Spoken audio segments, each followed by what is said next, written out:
Here we're getting very close.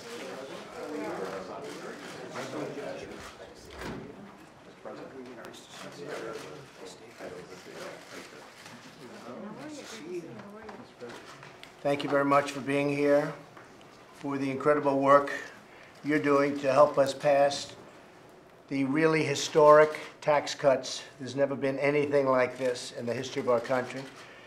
It's cuts and it's relief and it's also reform. And frankly, it's also simplification. So we're covering everything. There has never been anything like it. And it's so important. The economy is doing very well, but it can do much better. A lot of jobs are going to come from this, and a lot of companies are going to start pouring back into the United States. In fact, we're going to be announcing one big one sometime very shortly, a very big one coming back into the United States. It'll be a big event. It'll be the biggest tax event in the history of our country.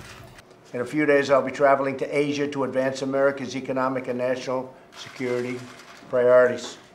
I'm counting on all of you to be back here working to maintain our momentum on tax reform and tax cuts, and that will be a short period of time. I'll be away for about 10.5 days, and we'll get back very quickly. We're meeting in China, in South Korea, in Japan. We're going to Vietnam. We're going to the Philippines, which is a strategically important location where the previous administration was not exactly welcome, as you probably remember. While I'm in Asia, members of my cabinet will be traveling all around the country, talking directly to taxpayers and focusing on the regional media, which we find to be a much more credible media, to be honest with you.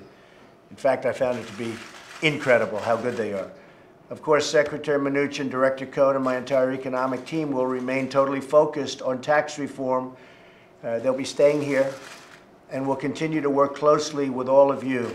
They've had a great relationship with most of the people in the room.